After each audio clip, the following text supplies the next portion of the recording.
dando continuidade ao nosso estudo bíblico, Atos capítulo 19. Vamos ler aqui, irmãos, verso 27 em diante. Semana passada nós meditamos, até aqui chegando no verso 27, mas só vamos, para não perder o fio da meada, lermos aqui o 27 em diante. Atos 19, o verso 27 em diante, a palavra de Deus nos diz assim: não somente há o perigo de que a nossa profissão caia em descrédito, mas também de que o próprio templo da grande deusa Diana seja estimado em nada, vindo a majestade daquela que toda a Ásia e o mundo veneram a ser destruída. O verso 28, ouvindo isto, encheram-se de ira e clamaram, dizendo: grande é a Diana dos Efésios. E encheu-se de confusão toda a cidade, e unânimes correram ao teatro, arrebatando a Gaio e a Aristarco, macedônios, companheiros de Paulo na viagem. E querendo Paulo apresentar-se ao povo, não lhe permitiram os discípulos. Também alguns dos principais da Ásia, que eram seus amigos, lhe rogaram que não se apresentasse no teatro. Uns, pois, clamavam de uma maneira, outros de outra, porque o ajuntamento era confuso, e o restante deles nem sabiam por que causa se tinham ajuntado. Então, verso 33, tiraram Alexandre dentre a multidão, impelindo os judeus para diante. E Alexandre, acenando com a mão, queria dar razão disto ao povo. Mas quando conheceram que era judeu, todos unanimemente levantaram a voz, clamando por espaço de quase 2 horas: grande é a Diana dos Efésios. Agora eu queria que você, lá no verso 37, para nós adiantarmos um pouco a leitura: porque estes homens que aqui trouxeste nem são sacrílegos, nem blasfemam da vossa deusa. Verso 39, mas se alguma outra coisa demandais, avericiar em legítimo ajuntamento. Na verdade, até corremos perigo de que por hoje sejamos acusados de sedição, não havendo causa alguma com que possamos justificar esse concurso. E tendo dito isto, despediu o ajuntamento. Segure tua Bíblia aberta, vamos fazer uma oração de gratidão a Deus e pedir o direcionamento do céu nesta palavra. Pai, nós somos gratos a Ti nesse momento, Senhor, pelo que já temos visto, Pai, ouvido. Eu tenho certeza que os louvores, os testemunhos, as ofertas, cada expressão genuína de adoração, Pai, já tem chegado até a Tua presença. E também, Pai, tenho certeza que o Senhor tem algo através da Tua palavra para nossas vidas nessa noite.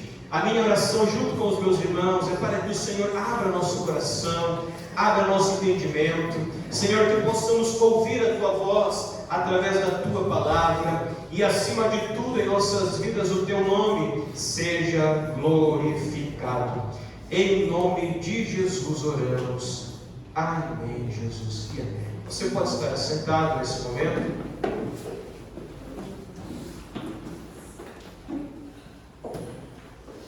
Irmãos, como eu falei na semana passada, nós chegamos até aqui, próximo do versículo 27, aonde houve um ajuntamento, um tumulto na cidade de Éfeso, em primeira mão, causado por esse ourives, esse homem que era mestre em trabalhar com prata, com ouro, e o texto diz que ele fazia como se fosse brindes assim, hoje, como é que chama? Souvenirs, do templo de Diana.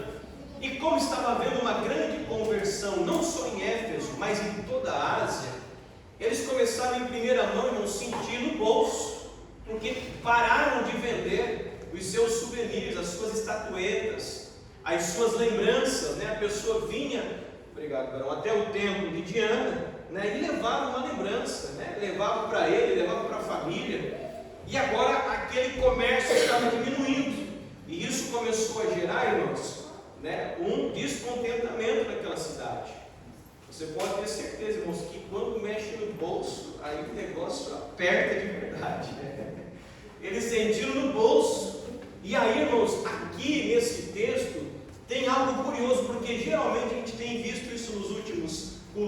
ensino, geralmente os tumultos eram criados por judeus, mas esse tumulto é diferente, ele é criado por gregos, que estavam descontentes com a perca, né, do seu grande lucro ao vender as estátuas e os souvenirs do templo de Diana.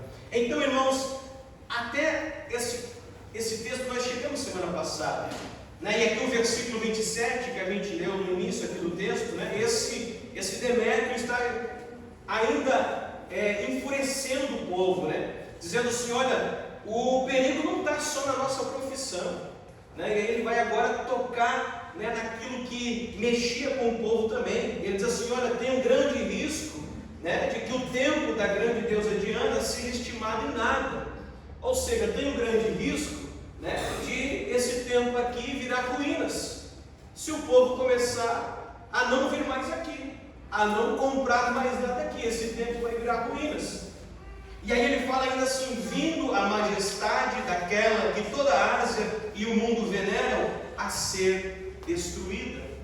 Agora olha que coisa interessante, irmãos. Não era uma preocupação apenas financeira, mas também com um fundo, né, um contexto religioso. E aqui as palavras de Demétrio, irmãos, apontam muito para a idolatria daquele povo, e de certa forma para a idolatria que ainda existe nos nossos tempos. Idolatria, né, o comércio da venda de estátuas, de templos que são consagrados, né, templo de fulano, templo de ciclano, é santo isso, é santo aquilo, e você vai lá e você vê que literalmente aquela cidade ali, o comércio gira em torno daquele templo, né? Nós temos aqui próximo em Nova Trento um exemplo muito claro disso, ali naquele santuário que existe na cidade de Nova Trento, né? Se você passar pela cidade, você vai ver que há um comércio gigante ali que gira em torno daquele templo. E agora, irmãos, a gente vê que a preocupação deles, além de financeira, era de que quanto mais o Evangelho fosse anunciado, menos pessoas viriam àquele templo. E também a majestade, preste atenção, daquela que toda a Ásia e o mundo veneram, venha a ser destruída. Quem era esta? Era a deusa Diana. E ele está dizendo: olha, se esse templo aqui ele começar a perder o comércio, ele começar a perder a sua relevância, não vai ser só um prejuízo financeiro, mas a majestade da Diana, que não só nós aqui em Efésios, mas toda a Ásia venera, ela vai ser destruída. Olha que coisa, irmãos, triste. Uma majestade. O que significa uma majestade? Alguém que reina. Quando Demétrio está fazendo referência à majestade para falar de Diana, nós entendemos que eles chamavam Diana de rainha. Você entende isso nessa noite? Amém. Majestade é sinônimo de quê? De realeza, de rei e de rainha. Então, irmãos, você consegue traçar um paralelo para os dias atuais? Ainda existem algumas majestades sendo cultuadas em nosso tempo. Ainda existem algumas rainhas sendo cultuadas no nosso tempo. E eu digo para você, que coisa triste. Uma majestade que depende de um templo. Porque se não tiver o templo, se não tiver a estátua, acabou a majestade. Era isso que Demétrio estava falando. Acabou-se o templo de Diana, acabou-se as estátuas de Diana, acabou a majestade de Diana.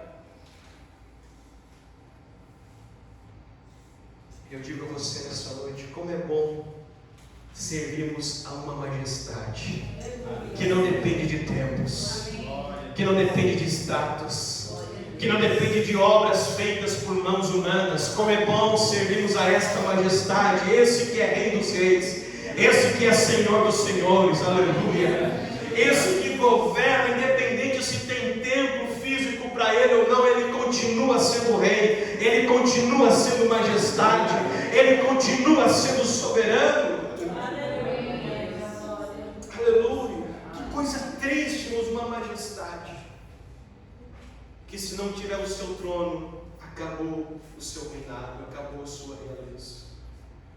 falo essa palavra nessa noite para alegrar o teu coração. Você serve a um rei.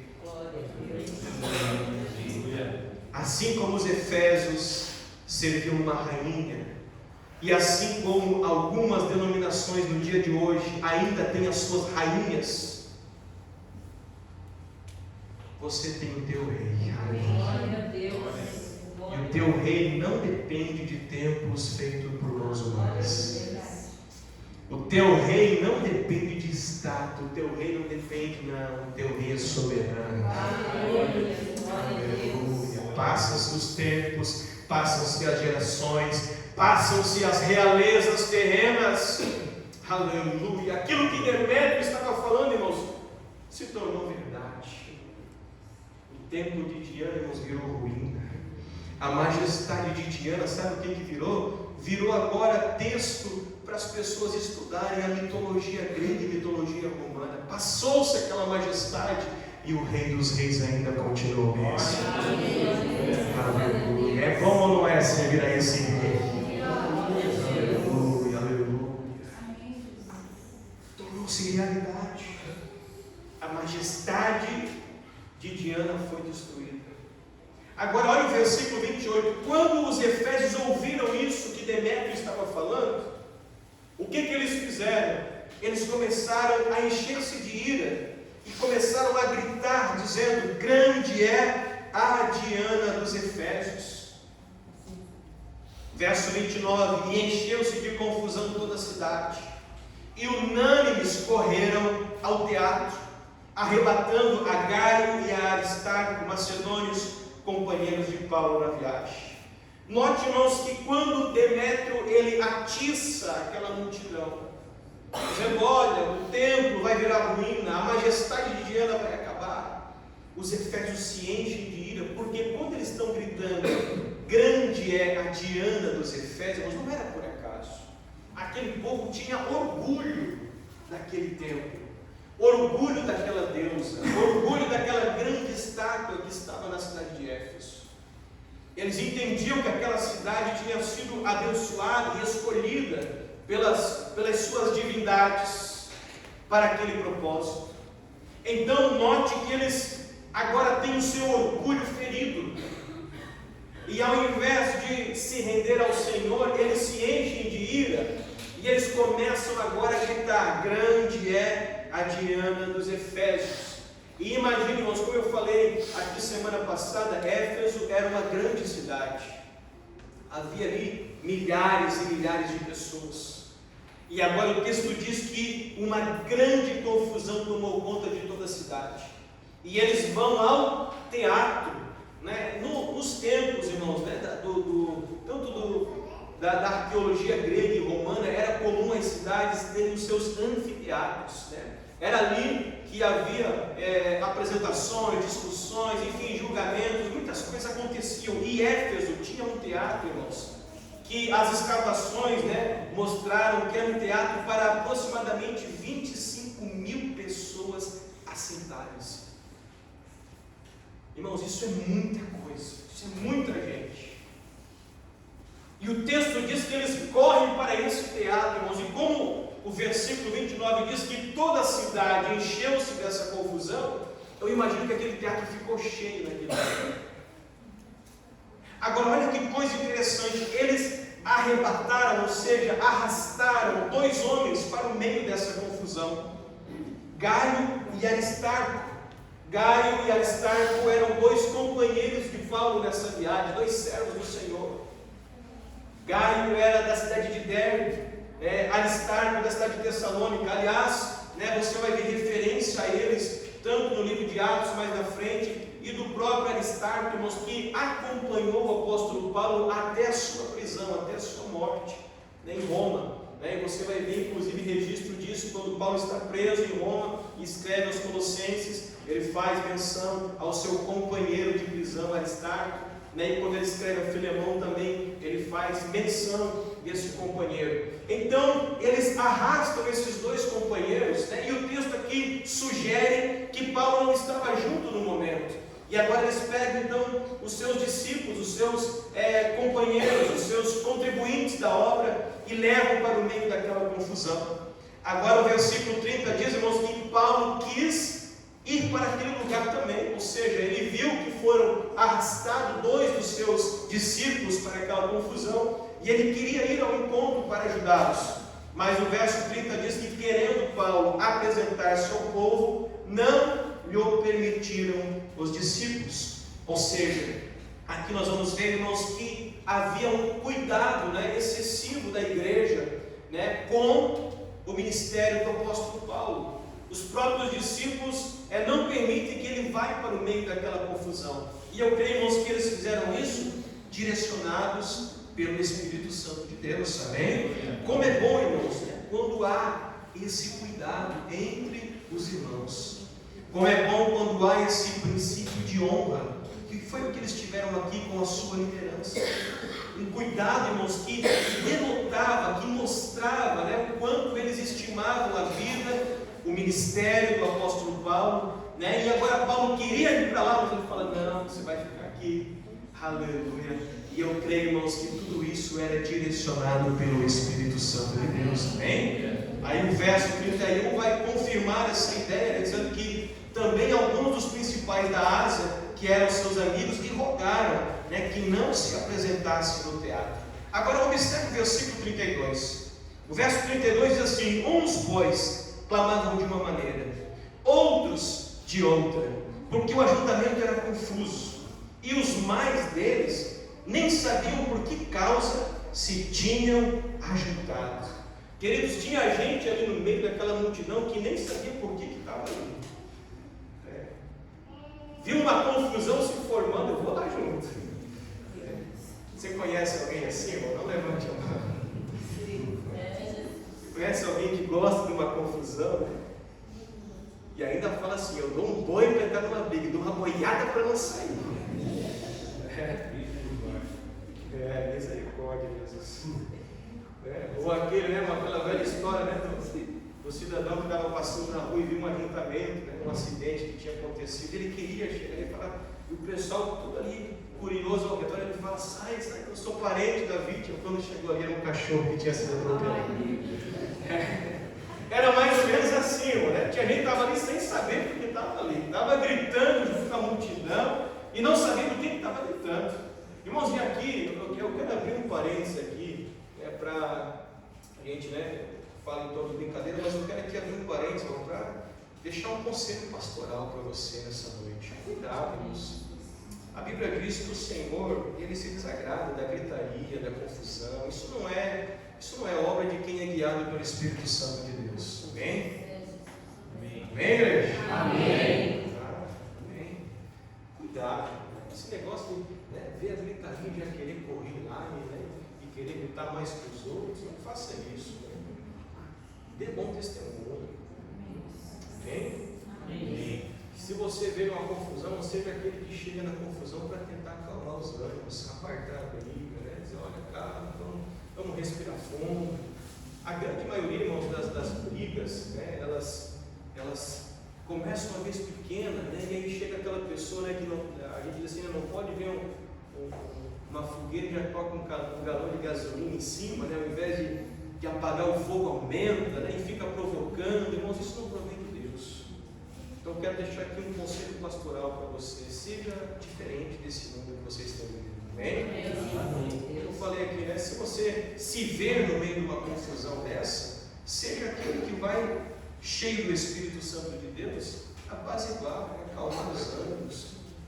E se você não puder contribuir, irmão, se afaste. Mas eu quero ver o que vai dar. Porque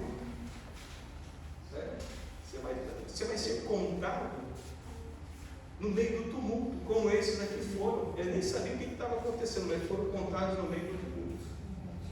Mas não vai somar? Não vai ajudar? Retire-se. Retire-se em espírito de oração. Senhor, abençoa esses coitados aí que estão a ponto de se matar. Quantas vezes isso acontece?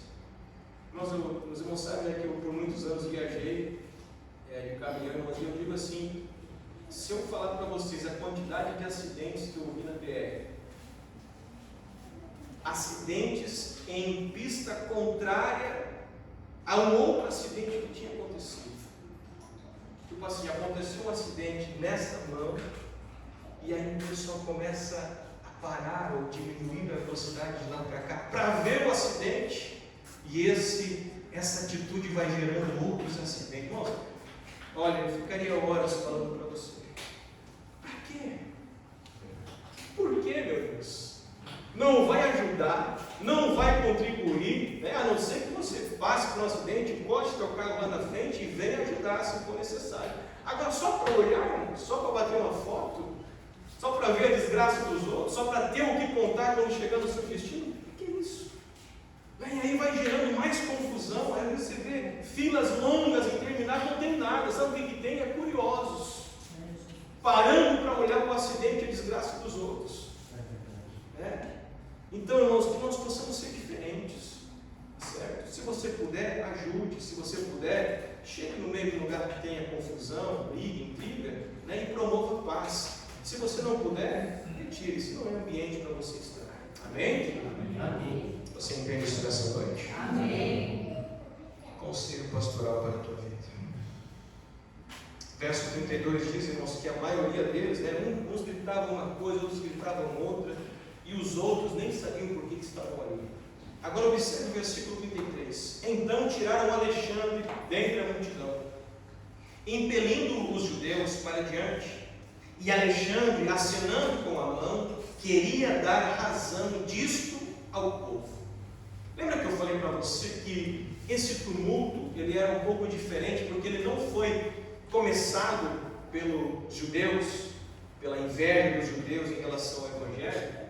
Mas olha, irmãos, que povo complicado, né, esses nossos irmãos judeus, né? Porque eles não começaram o tumulto, mas quando eles viram o tumulto formado, o texto vai dizer que eles escolhem um no meio deles e mandam eles lá para frente, tipo assim, para dizer, olha, nós não temos nada a ver com isso, é esses cristãos aí, é esses arruaceiros aí. O texto diz que os judeus jogam esse tal de Alexandre lá para frente, para que ele viesse dar razão a quem? Aos gregos. Olha a distorção, né? Já foi falado aqui nessa noite, irmão, sobre a distorção de valores da nossa geração, né? E aqui você observa mais uma vez, né? Os judeus estavam aqui contrariando a sua própria crença, porque eles, né, na sua própria crença, na sua própria religião, né, não deviam dar razão, né, à idolatria, mas agora, para tentar prejudicar os cristãos, eles se unem e aproveitam o tumulto formado pelos gregos, né, para tentar, como diz, né, jogar o galão de gasolina na fogueira. A fogueira já estava pegando e os judeus queriam, agora não foi a gente que começou o fogo, pelo menos vamos jogar gasolina. Vamos ver o negócio explodir. Outra coisa que eu quero pedir a você, cuidado com isso, né, irmãos? Às vezes uma palavra, às vezes uma risadinha de deboche, às vezes um olhar, né, no meio de uma situação como essa, já é suficiente, né, para um momento de intriga, de ira, né, escalar, né, se tornar mais violento. E era isso que os judeus fizeram, né? Só que olha, irmãos, como o julgamento de Deus veio rápido nessa situação, né? O texto diz que quando eles viram que Alexandre era judeu, né, eles, sabendo que ele era judeu, sem saber que Alexandre e os judeus iriam estar do seu lado contra os cristãos, agora ali no versículo de número 34 diz que quando conheceram que eram judeus, todos unanimemente levantaram a voz, clamando por espaço de quase 2 horas, grande é a Diana dos Efésios.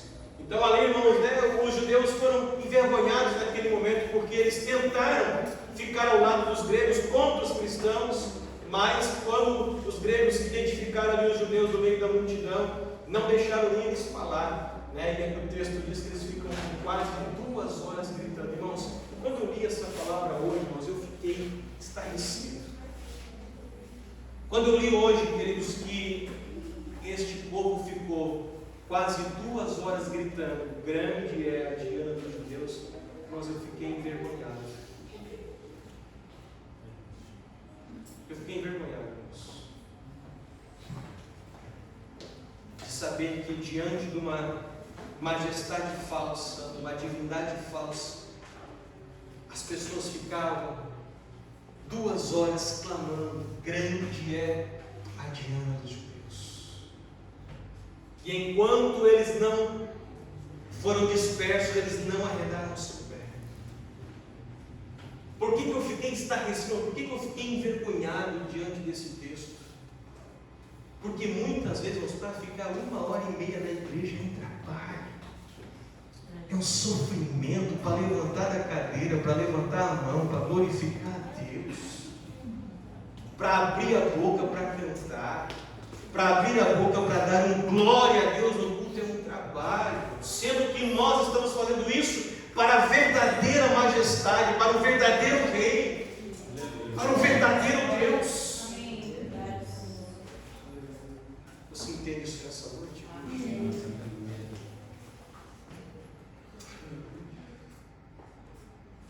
Que nós possamos, irmãos, como servos do Deus verdadeiro, do Deus Altíssimo, da majestade verdadeira, dar a Ele a honra e a glória que Ele merece.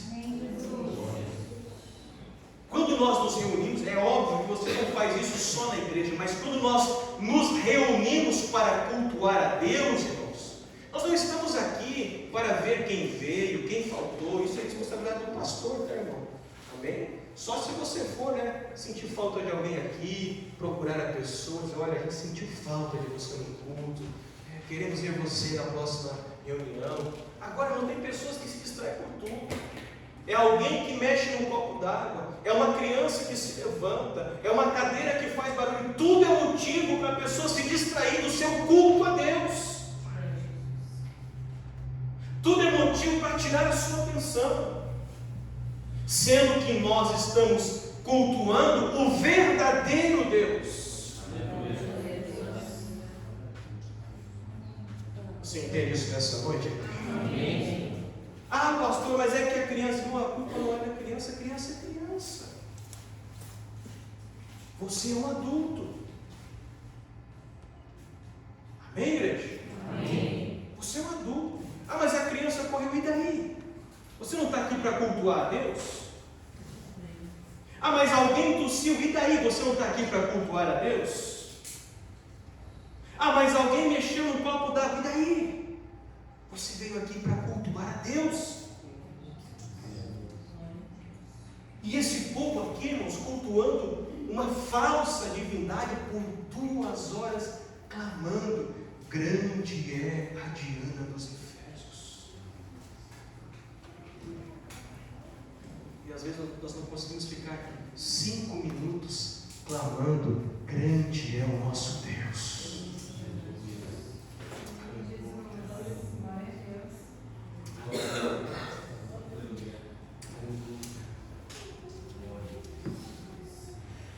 Estou falando isso aqui para você, irmãos, mais uma vez como pastor dessa igreja. Saiba, tenha consciência daquilo que você está fazendo aqui. Você veio cultuar a Deus. Todas as tuas ações nesse lugar devem ser para cultuar a Deus.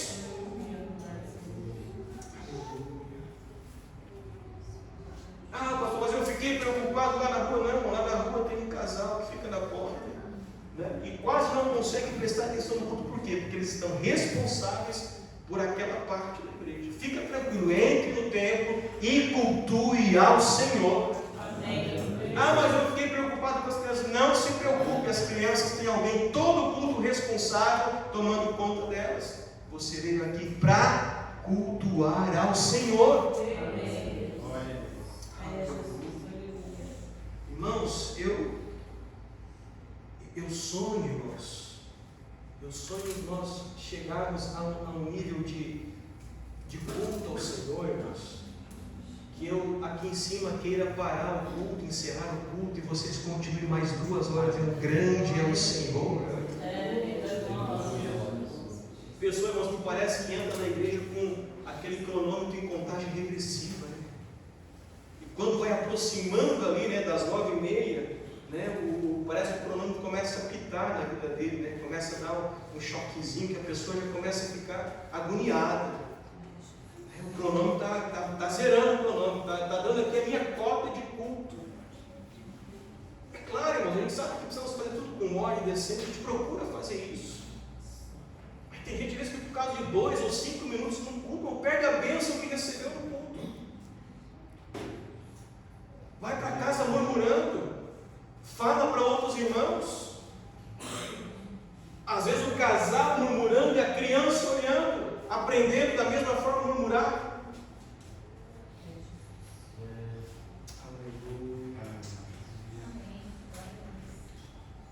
2 horas gritando de uma falsa divindade. Aleluia. Você sabe que eu não sou aquele pregador, nem agitador. Dá glória, irmão, dá glória, dá glória, irmão. Se eu ver mesmo que eu preciso pedir para você, dá glória, aí mesmo que eu não peço. Porque se você veio aqui para cultuar a Deus, para glorificar a Deus, para adorar a Deus,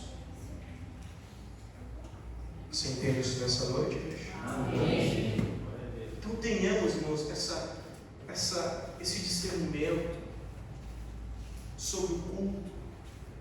Tenhamos esse discernimento, irmãos, que nós não estamos aqui nos prostrando, ou cultuando, ou adorando a imagens, a estátuas, a uma divindade, a uma majestade fraca. Não estamos cultuando, adorando ao Rei dos Reis, ao Senhor dos Senhores. Se isso não for o suficiente, irmãos, para você se derramar nesse culto na presença de Deus, nada mais vai ser. Se a presença de Deus, se o culto a Deus não for suficiente, irmãos,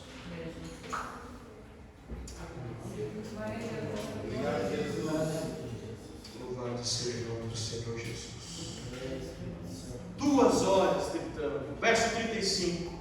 Então o escrivão da cidade, tendo apaziguado a multidão, disse: varões efésios, qual é o homem que não sabe que a cidade dos Efésios é a guardadora do templo da grande deusa Diana e da imagem que desceu de Júpiter? Lembra que eu falei?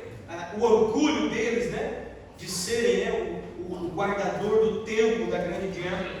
Ora, verso 36, não podendo isso ser contraditado, convém que vos aplaqueis e nada façais temerariamente. Verso 37, porque estes homens que aqui trouxeste nem são sacrílegos, nem blasfemam da vossa deusa. Verso 38, mas se Demétrio e os artífices que estão com ele têm alguma coisa contra alguém, há audiências e há procônsules que se acusem uns aos outros.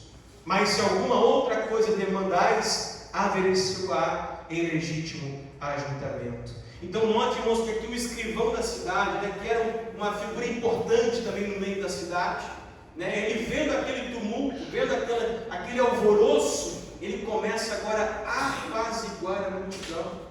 E me chama a atenção o verso 37, porque ele diz assim: olha, estes homens que vocês trouxeram aqui, ou seja, né, Gaio e Aristarco, eles não blasfemaram, não fizeram nada. A única coisa que eles fizeram foi pregar o seu Deus, anunciar a sua divindade, né? Mas eles não blasfemaram, não foram sacrílegos, né? O que é ser sacrílego? Cometer sacrilégio, ou seja, né, destruir uma propriedade, né, de outro templo, fazer algo, né, que evoque isso. E esse homem, esse escrivão, né, com grande sabedoria, apazigua aquela multidão. E me chamou a atenção no versículo 37, né, aonde você olha para esse texto e vê que na cidade de Éfeso, irmãos, né, os cristãos, eles eram reconhecidos até mesmo pelos seus inimigos como pessoas respeitosas, pessoas decentes. E aqui, irmãos, eu aproveito para deixar mais um conselho pastoral para você: aprenda a conviver com as diferenças. Aprenda a conviver com pessoas que não servem ao Senhor como nós servimos, com respeito, com carinho, com amor.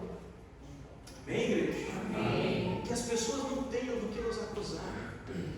Aliás, irmãos, né, com a lei dos nossos dias atuais, e cada vez mais leis sendo aprovadas, irmãos, é muito fácil de nós cristãos sermos acusados, né, de pessoas intolerantes, né, de vários e vários crimes. Então, cuide com isso, zele, dê bom testemunho.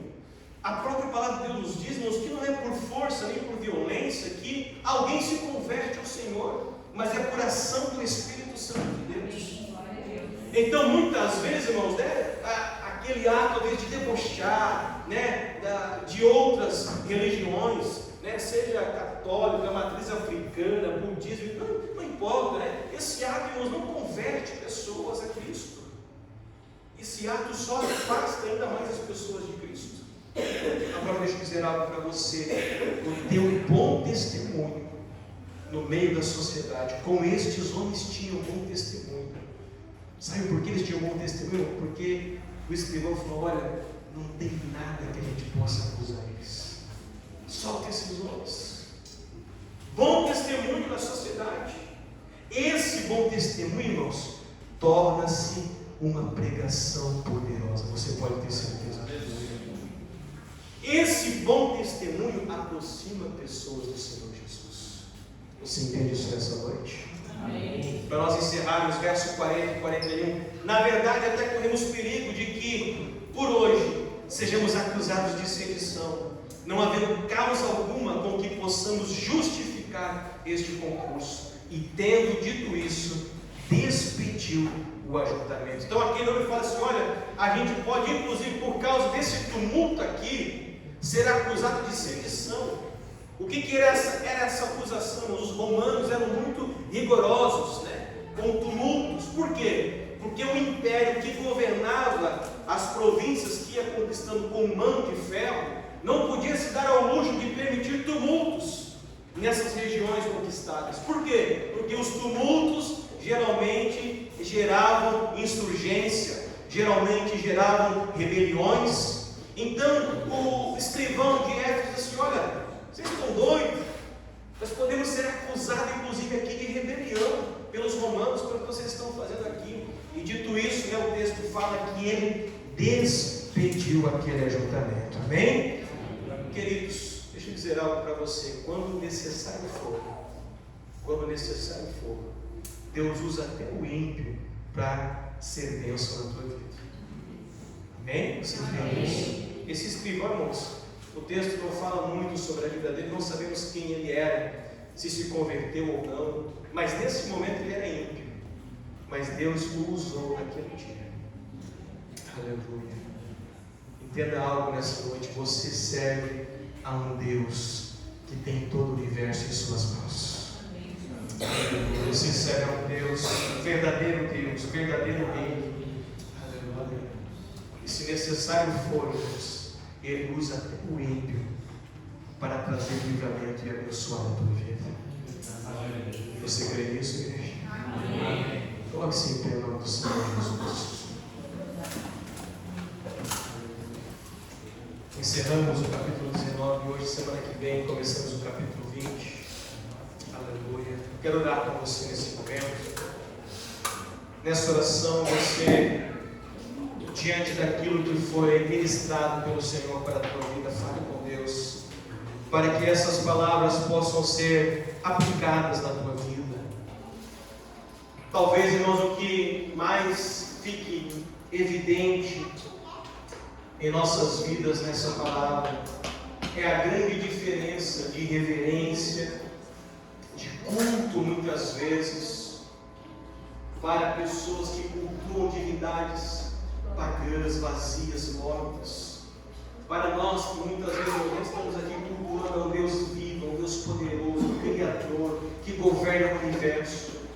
E ainda assim, como eu falei, muitas vezes entramos nesse lugar e ligamos o cronômetro na contagem regressiva. Se você tem tido essa prática nos últimos tempos, eu quero confrontar você nessa noite. Nessa oração, pedir perdão ao Senhor. Diga assim: Senhor, perdão por ter pressa de sair da tua presença. Perdoe-me, Senhor. Perdoe-me por muitas vezes eu fico 2 horas, como os efésios ficaram cultuando o dia. Às vezes eu fico 2 horas brincando no celular, 2 horas na televisão, 2 horas de bobeira, mas 10 minutos orando é muito para mim. 10 minutos em pé, louvando com alegria, não dá para mim. Perdoe-me, Senhor.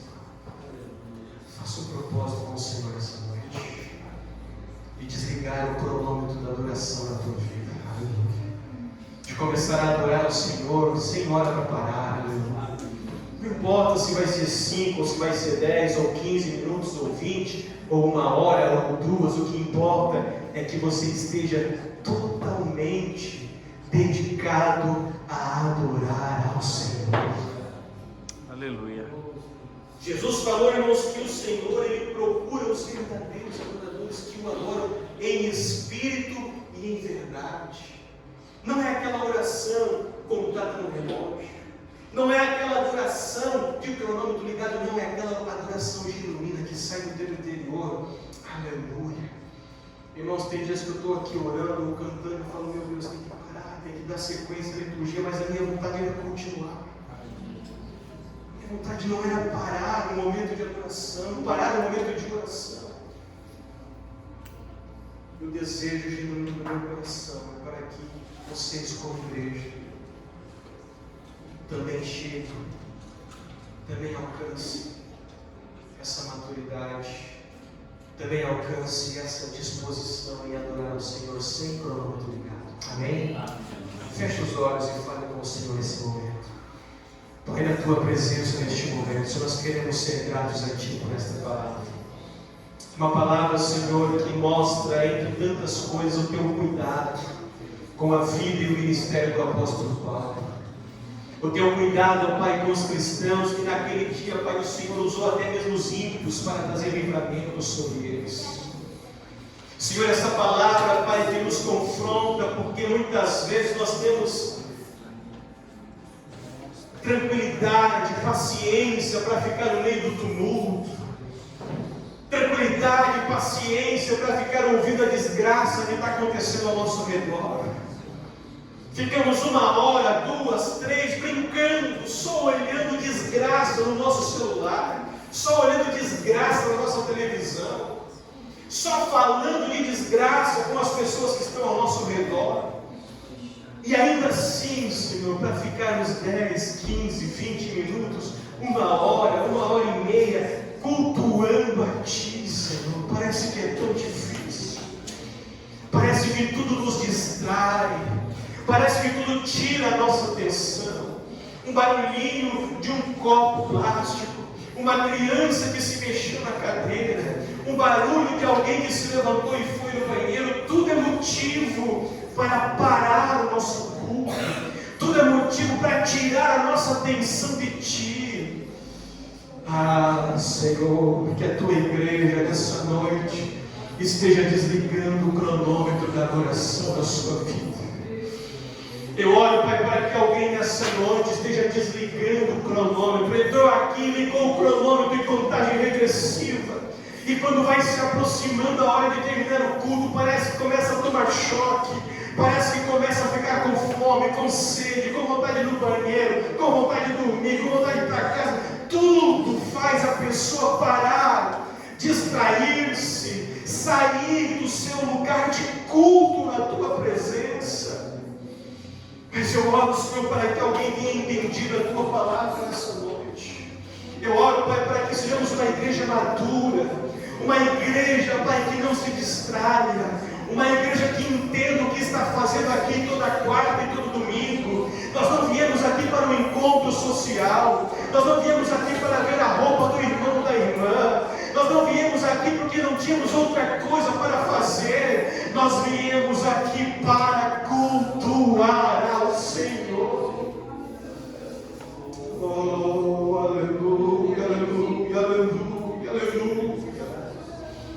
Que haja, Senhor, reverência em nosso meio, que haja, Senhor, devoção neste lugar, que haja, Senhor, culto racional neste lugar. Pessoas que estão aqui de caso pensado, pessoas que estão aqui porque querem Te adorar, porque querem Te cultuar, porque querem Te servir com alegria. Senhor, que a Tua palavra, Pai, venha trazer as transformações necessárias à nossa vida. Que a Tua palavra, Pai, venha produzir frutos, frutos que glorifiquem ao Teu nome, frutos, Pai, que glorifiquem ao Teu nome, frutos, Pai, que glorifiquem ao Teu nome. Que sejamos, Pai, uma igreja madura, uma igreja que dá bom testemunho lá fora, uma igreja, Pai, onde nossos membros não serão reconhecidos por serem pessoas que fazem confusão, por serem pessoas barraqueiras, por serem pessoas que dão mau testemunho, mas que nós sejamos conhecidos por uma igreja cheia de pessoas convertidas verdadeiramente ao Senhor, pessoas que no mundo cheio de ira, no mundo cheio de intriga, venham ter uma palavra de paz, uma palavra de reconciliação, uma palavra de bom ânimo para aqueles que estão sedentos lá fora. Senhor, que a Tua palavra, Pai, os confronte nessa noite, mas também os edifique, e que acima de tudo, Senhor, o Teu nome seja glorificado. Em nome de Jesus nós oramos. Em nome de Jesus nós oramos. Amém, Jesus, e amém.